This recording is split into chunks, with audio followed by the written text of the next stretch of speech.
Chapter 5. Oh, she let me know as soon as, round the corner of the house, she loomed again into view. What in the name of goodness is the matter? She was now flushed and out of breath. I said nothing till she came quite near. With me. I must have made a wonderful face. Do I show it? You're as white as a sheet. You look awful. I considered. I could meet on this, without scruple, any innocence. My need to respect the bloom of Mrs. Grose's had dropped, without a rustle, from my shoulders, and if I wavered for the instant, it was not with what I kept back. I put out my hand to her, and she took it. I held her hard a little, liking to feel her close to me. There was a kind of support in the shy heave of her surprise. You came for me for church? Of course, but I can't go. Has anything happened? Yes, you must know now. Did I look very queer? Through this window? Dreadful. Well, I said, I've been frightened. Mrs. Grose's eyes expressed plainly that she had no wish to be, yet also that she knew well her place not to be ready to share with me any marked inconvenience. Oh, it was quite settled that she must share. Just what you saw from the dining room a minute ago was the effect of that. What I saw just before was much worse. Her hand tightened. What was it? An extraordinary man looking in. What extraordinary man? I haven't the least idea. Mrs. Grose gazed round us in vain. Then where is he gone? I know still less. Have you seen him before? Yes, once, on the old tower. She could only look at me harder. Do you mean he's a stranger? Oh, very much. Yet you didn't tell me? No, for reasons, but now that you have guessed, Mrs. Grose's round eyes encountered this change. Ah, I haven't guessed, she said very sharply. How can I if you don't imagine? Well, I don't in the very least. You've seen him nowhere but on the tower? And on this spot just now. Mrs. Grose looked round again. What was he doing on the tower? Only standing here and looking down on me. She thought a minute. Was he a gentleman? I found I had no need to think. No, she gazed in deeper wonder. No. Then nobody about the place, nobody from the village. Nobody, I didn't tell you, but I made sure. She breathed a vague relief. This was oddly so much to the good. It only went indeed a little way. But if he isn't a gentleman, well, what is he? He's a horror. A horror? He's, God help me if I know what he is. Mrs. Grose looked round once more. She fixed her eyes on the duskier distance, then, pulling herself together, turned to me with abrupt inconsequence. It's time we should be at church. Oh, I'm not fit for church. Won't it do you good? It won't do them, I nodded at the house. The children? I can't leave them now. You're afraid? I spoke boldly. I'm afraid of him. Mrs. Grose's large face showed me at this, for the first time, the far-away, faint glimmer of a consciousness more acute. I somehow made out in it the delayed dawn of an idea I myself had not given her, and that was as yet quite obscure to me. It comes back to me that I thought instantly of this as something I could get from her, and I felt it to be connected with the desire she presently showed to know more. When was it on the tower? About the middle of the month, at the same hour. Almost at dark, said Mrs. Grose. Oh, no, not nearly. I saw him as I see you. Then how did he get in? And how did he get out? I laughed. I had no opportunity to ask him. This evening, you see, I pursued, he has not been able to get in. He only peeps? I hope it would be confined to that. She had now let go my hand. She turned away a little. I waited an instant. Then I brought out, "Go to church. Goodbye, I must watch." Slowly, she faced me again. "Do you fear for them?" We met in another long look. "Don't you?" Instead of answering, she came nearer to the window, and for a minute applied her face to the glass. "You see how he could see?" I meanwhile went on. She didn't move. "How long was he here?" "Till I came out. I came to meet him." Mrs. Groves at last turned round, and there was still more in her face. "I couldn't have come out." "Neither could I laughed again. "But I did come. I have my duty." "So have I mine," she replied, after which she added, "What is he like?" "I've been dying to tell you, but he's like nobody." "Nobody?" she echoed. "He has no hat." Then, seeing in her face that she already in this, with a deeper dismay, found a touch of picture, I quickly added stroke to stroke. "He has red hair, very red, close curling, and a pale face, long in shape, with straight good features and little rather queer whiskers that are red as his hair. His eyebrows are, somehow, darker. They look particularly arched and as if they might move a good deal. His eyes are sharp, strange, awfully, but I know clearly that they're rather small and very fixed. His mouth's wide, and his lips are thin, and except for his little whiskers, he's quite clean-shaven. He gives me sort of a sense of looking like an actor." "An actor?" It was impossible to resemble one less, at least, than Mrs. Groves at that moment. "I've never seen one, but so I suppose them. He's tall, active, erect," I continued, "but never, no, never, a gentleman." My companion's face had blanched as I went on.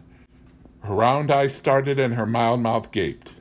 "A gentleman?" she gasped, confounded, stupefied. "A gentleman? He?" "You know him, then?" She visibly tried to hold herself. "But he is handsome?" I saw the way to help her. "Remarkably." "And dressed?" "In somebody's clothes.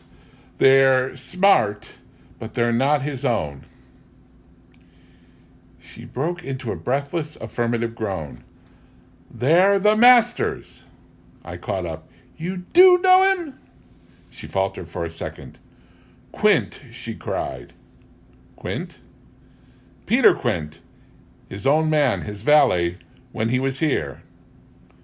"When the master was?" Gaping still, but meeting me, she pierced it all together. "He never wore his hat, but he did wear, well, there were waistcoats missed. They were both here last year. Then the master went, and Quint was alone." I followed, but halting a little. "Alone?" "Alone with us." Then from a deeper depth, "In charge," she added. "And what's become of him?" She hung fire so long, I was still more mystified. "He went too." She brought out the last. "Went where?" Her expression at this became extraordinary. "God knows where. He died." "Died?" I almost shrieked. She seemed fairly to square herself, plant herself more firmly, to utter the wonder of it. "Yes, Mr. Quint is dead." Chapter 6.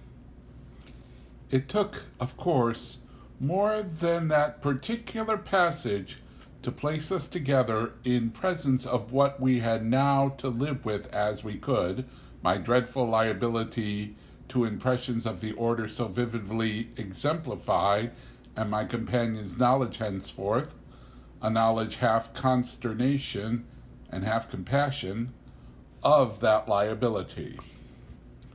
We had been this evening, after the revelation that left me for an hour so prostrate, there had been for either of us no attendance on any service but a little service of tears and vows, of prayers and promises, a climax to this series of mutual challenges and pledges that had straightway ensued on our retreating together to the schoolroom and shutting ourselves up there to have everything out.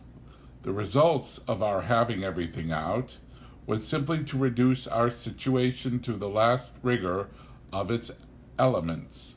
She herself had seen nothing, not the shadow of a shadow, and nobody in the house but the governess was in the governess's plight. Yet she accepted, without directly impugning my sanity, the truth as I gave it to her, and ended by showing me on this ground an awe-stricken tenderness, an expression of the sense of my more than questionable privilege, of which the very breath has remained with me as that of the sweetest of human charities. What was settled between us accordingly that night was that we thought we might bear things together, and I was not even sure that, in spite of her exemption, it was she who had the best of the burden. I knew at this hour, I think, as well as I knew later what I was capable of meeting to shelter my pupils. But it took me some time to be wholly sure of what my honest ally was prepared for to keep terms with so compromising a contract. I was queer company enough, quite as queer as the company I received, but as I trace over what we went through, I see how much ground we must have found in the one idea that, by good fortune, could steady us. It was the idea, the second movement, that led me straight out, as I may say, of the inner chamber of my dread. I could take the air in the court at least, and there Mrs. Groves could join me. Perfectly can I recall now the particular way strength came to me before we separated for the night. We had gone over and over every feature of what I had seen. He was looking for someone else, you say? Someone who was not you? He was looking for little Miles. A portentous clearness now possessed me. That's whom he was looking for. But how do you know? I know! My exultation grew. And you know, my dear. She didn't deny this, but I required, I felt, not even so much telling as that. She resumed in a moment, at any rate. What if he should see him? Little Miles? That's what he wants. She looked immensely scared again. The child? Heaven forbid! The man! He wants to appear to them. That he might was an awful conception, and yet somehow I could keep it at bay, which, moreover, as we lingered there, was what I succeeded in practically proving. I had an absolute certainty that I couldn't see again what I had already seen, but something within me said that by offering myself bravely as the sole subject of such experience, by accepting, by inviting, by surmounting it all, I should serve as an expiatory victim and guard the tranquility of my companions. The children, in especial, I should thus fence about and absolutely save. I recall one of the last things I said that night to Mrs. Groves. It does strike me that my pupils have never mentioned, she looked at me hard, as I musingly pulled up, his having been there and the time they were with him. The time they were with him, and his name, his presence, his history in any way. Oh, the little lady doesn't remember. She never heard or knew. The circumstances of his death, I thought with some intensity. Perhaps not, but Miles would remember. Miles would know. Ah, don't try him, broke from Mrs. Groves. I returned her the look she had given me. Don't be afraid, I continued to think. It is rather odd. That he has never spoken of him? Never by the least allusion. And you tell me they were great friends? Oh, it wasn't him, Mrs. Groves with an emphasis declared. It was Quint's own fantasy to play with him. To spoil him. She paused a moment. Then she added, Quint was much too free. This gave me straight from my vision of his face, such a face, a sudden sickness of disgust. Too free with my boy? Too free with everyone. I forbore for the movement to analyze this description further than by the reflection that a part of it applied to several of the members of the household, of the half-dozen maids and men who were still of our small colony. But there was everything for our apprehension in the lucky fact that no discomfortable legend, no perturbation of scullions had ever, within anyone's memory, attached to the kind old place. It had neither bad name nor ill fame, and Mrs. Groves most apparently only desired to cling to me and to quake in silence. I even put her, the very last thing of all, to the test. It was when, at midnight, she had her hand on the schoolroom door to take leave. I have it from you, then, for it's of great importance that he was definitely and admittedly bad? Oh, not admittedly. I knew it, but the master didn't. And you never told him? Well, he didn't like tale-bearing. He hated complaints. He was terribly short with anything of that kind, and if people were all right to him, he wouldn't be bothered with more. This squared well enough with my impressions of him. He was not a trouble-loving gentleman, nor so very particular, perhaps, about some of the company he kept. All the same, I pressed my interlocutress. I promise you, I would have told. She felt my discrimination. I dare say I was wrong, but really I was afraid. Afraid of what? Of things that man could do. Quint was so clever. He was so deep. I took this in still more than, probably, I showed. You weren't afraid of anything else? Not of his effect? His effect, she repeated, with a face of anguish and waiting while I faltered. On innocent, little, precious lives. They were in your charge.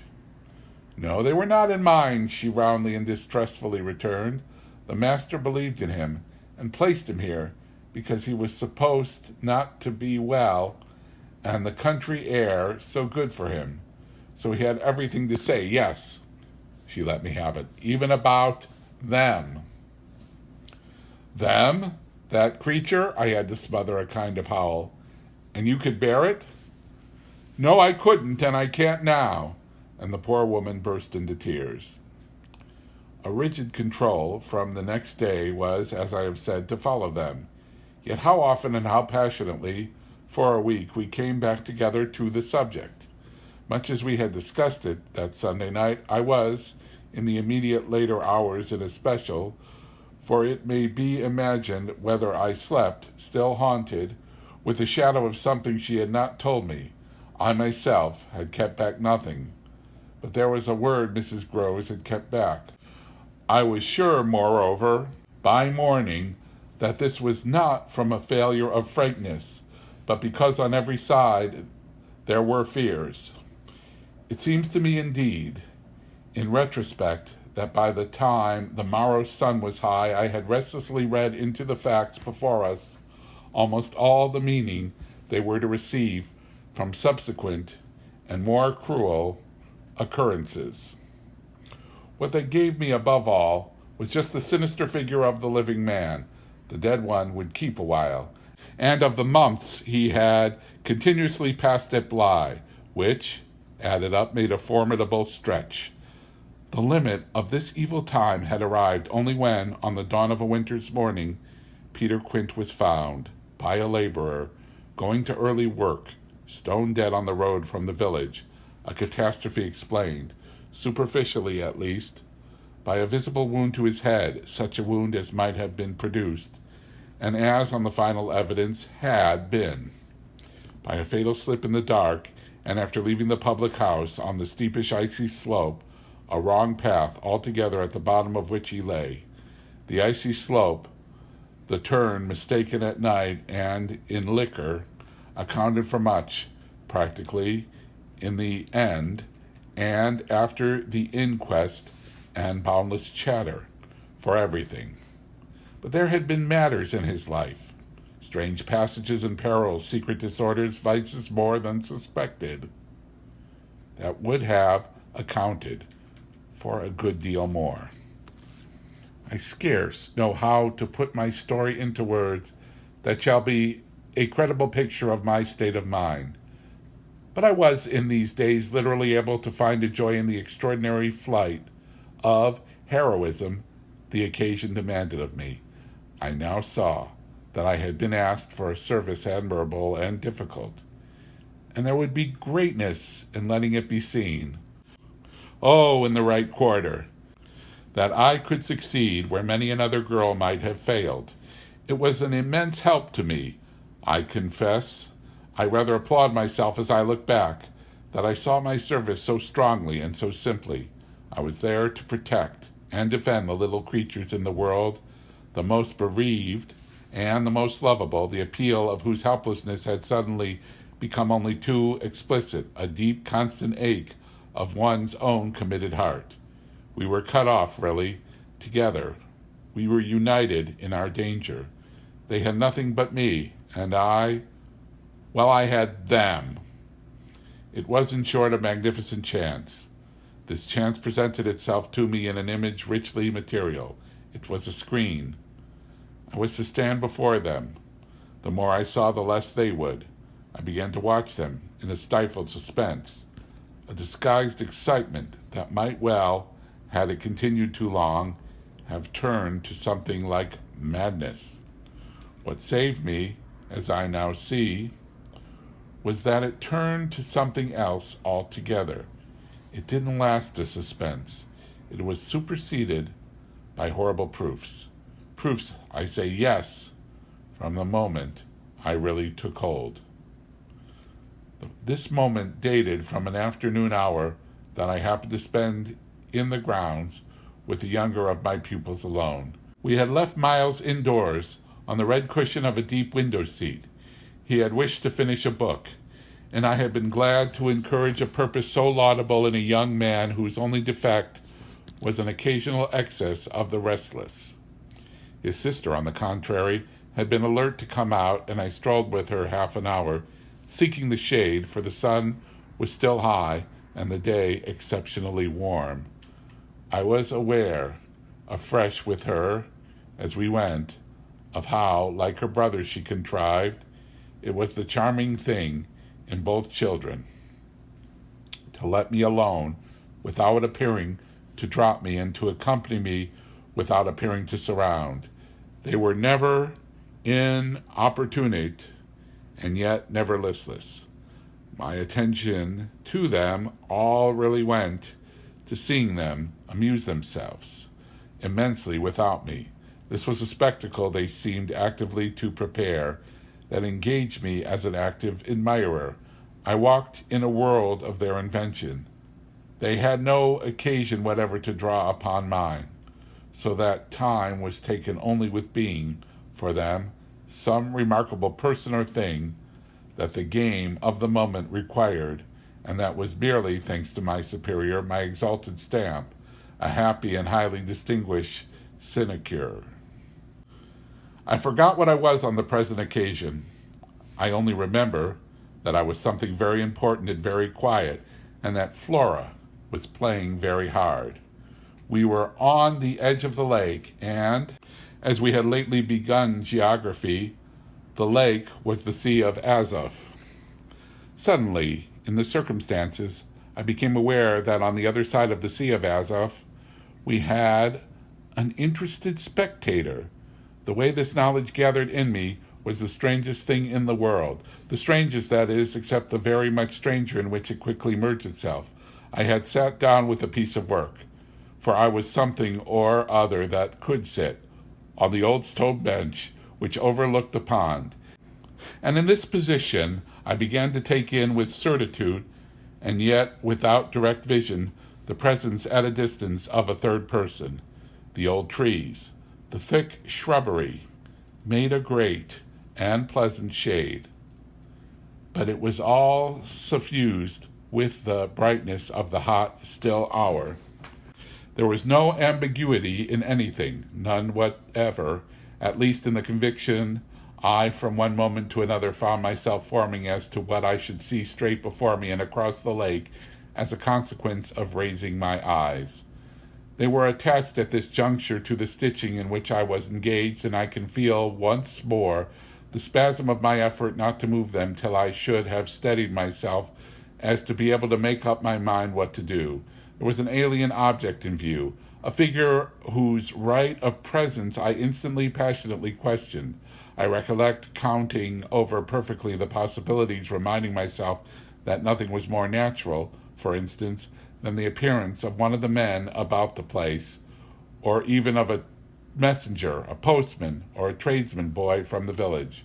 That reminder had as little effect on my practical certitude as I was conscious, still even without looking, of its having upon the character and attitude of our visitor. Nothing was more natural than that these things should be the other things that they absolutely were not. Of the positive identity of the apparition I would assure myself as soon as the small clock of my courage should have ticked out the right second. Meanwhile, with an effort that was already sharp enough, I transferred my eyes straight to little Flora, who, at the moment, was about 10 yards away. My heart had stood still for an instant, with the wonder and terror of the question whether she too would see her, and I held my breath while I waited for what a cry from her, what some sudden innocent sign, either of interest or of alarm, would tell me. I waited, but nothing came.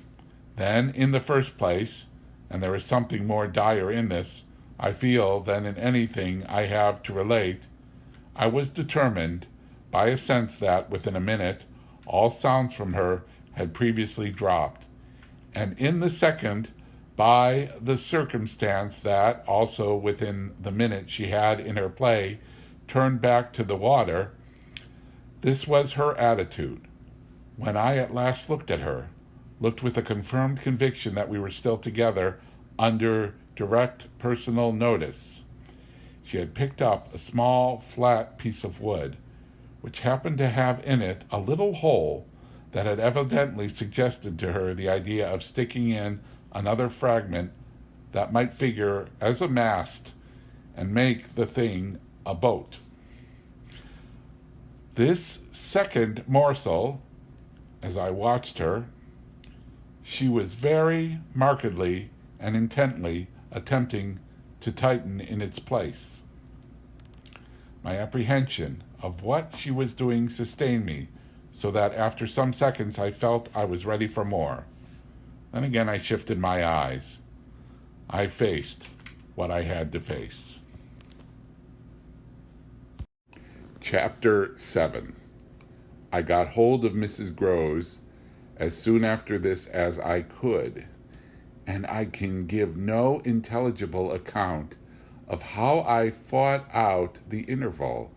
Yes, I still hear myself cry as I fairly threw myself into her arms. They know! It's too monstrous. They know. And what on earth? I felt her incredulity as she held me. Why, all that we know, and heaven knows what else besides. Then, as she released me, I made it out to her, made it out perhaps only now, with full coherency even to myself. 2 hours ago, in the garden, I can scarce articulate. Flora saw. Mrs. Groves took it as she might have taken a blow in the stomach. She has told you? She panted. Not a word, that's the horror. She kept it to herself. The child of 8, that child. Unutterable still, for me, was the stupefaction of it. Mrs. Groves, of course, could only gape the wider. Then how would you know? Oh, I was there. I saw with my eyes. Saw that she was perfectly aware. Do you mean aware of him? No, of her. I was conscious as I spoke that I looked prodigious things, for I got the slow reflection of them in my companion's face. Another person this time, but a figure quite as unmistakable horror and evil, a woman in black, pale and dreadful, with such an air also, and such a face. On the other side of the lake, I was there with the child, quiet for the hour. And in the midst of it, she came. Came how and from where? From where they come from. She just appeared and stood there, but not so near. And without coming nearer? Oh, for the effect of the feeling she might have been as close to you. My friend, with an impulse, fell back a step. Was she someone you've never seen? Yes, but someone the child has. Someone you have. And to show how I had thought it all out. My predecessor, the one who died. Miss Jessel? Miss Jessel. You don't believe me? I pressed. She turned right and left in her distress. How can you be sure? This drew me in the state of my nerves as a flash of impatience. Then ask Flora. She's sure. But I had no sooner spoken than I caught myself up. No, for God's sake, don't. She'll say she isn't. She'll lie. Mrs. Groves was not too bewildered, instinctively, to protest. Ah, how can you? Because I'm clear. Flora doesn't want me to know. It's only then to spare you? No, there are depths. The more I go over it, the more I see in it, and the more I see in it, the more I fear. I don't know what I don't see, what I don't fear. Mrs. Groves tried to keep up with me. You mean you're afraid of seeing her again? Oh, no, that's nothing. Now, then I explained, it's of not seeing her. But my companion only looked wan. I don't understand you. Why, it's that the child may keep it up, and the child assuredly will, without my knowing it. At the image of this possibility, Mrs. Groves for a moment collapsed, yet presently to pull herself together again, as if, from the positive force of the sense of what, should we yield an inch, there would really be to give way to. Dear, we must keep our heads. And after all, if she doesn't mind, she even tried a grim joke. Perhaps she likes it. Like such things? A scrap of an infant? Isn't it proof of her blessed innocence? My friend bravely inquired. She brought me for the instant almost round. Oh, we must clutch at that. We must cling to it. If it isn't proof of what you say, it's proof of God knows what, for the woman's a horror of horrors. Mrs. Groves at this fixed her eyes a minute on the ground, then at last raising them. Tell me how you know, she said. Then you admit it's what she was, I cried. Tell me how you know, my friend simply repeated. No, by seeing her, by the way she looked. At you, do you mean so wickedly? Dear me, no. I could have borne that. She gave me never a glance. She only fixed the child. Mrs. Groves tried to see it. Fixed her? Ah, with such awful eyes. She stared at mine as if they might really have resembled them. You mean of dislike? God help us, no, of something much worse. Worse than dislike? This left her indeed at a loss. With a determination indescribable, with a kind of fury of intention. I made her turn pale. Intention? To get a hold of her. Mrs. Groves, her eyes just lingering on mine, gave a shudder and walked to the window. And while she stood there looking out, I completed my statement. That's what Flora knows. After a little, she turned round. The person was in black, you say? In mourning. Rather poor, almost shabby, but, yes, with extraordinary beauty.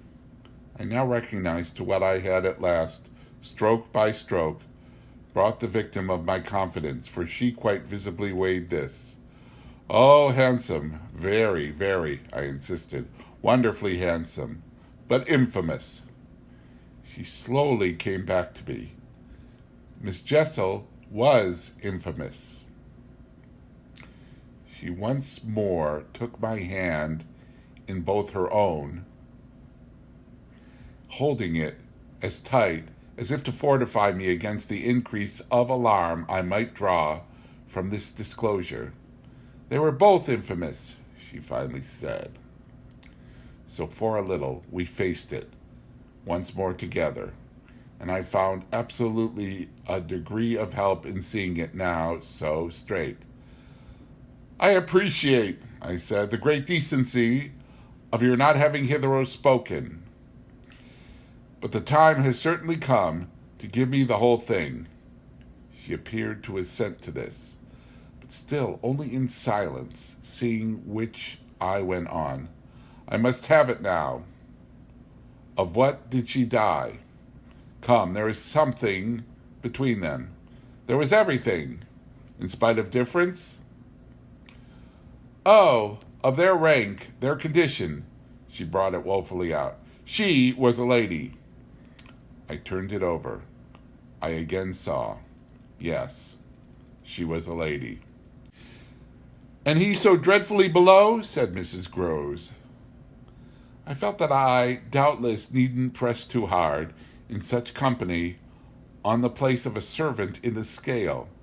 But there was nothing to prevent an acceptance of my companion's own measure of my predecessor's abasement.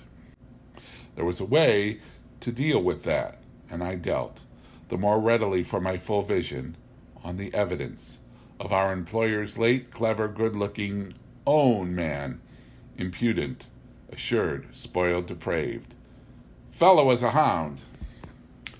Mrs. Groves considered as if it were perhaps a little case for a sense of shades. I've never seen one like him. He did what he wished. With her? With them all. It was as if now, in my friend's own eyes, Miss Jessel had again appeared. I seemed, at any rate, for an instant, to see their evocation of her as distinctly as I had seen her by the pond, and I brought out with decision, it must have been also what she wished. Mrs. Groves's face signified that it had been, indeed, but she said at the same time, poor woman, she paid for it.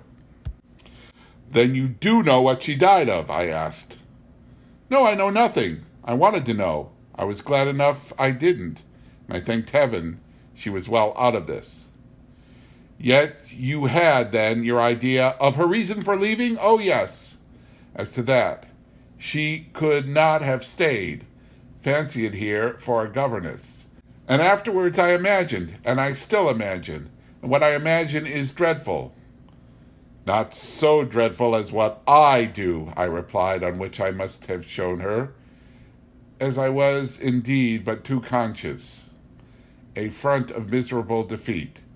It brought out again all her compassion for me, and at the renewed touch of her kindness my power to resist broke down. I burst, as I had the other time, made her burst into tears. She took me to her motherly breast, and my lamentation overflowed. I don't do it, I sobbed in despair. I don't save or shield them. It's far worse than I dreamed. They're lost.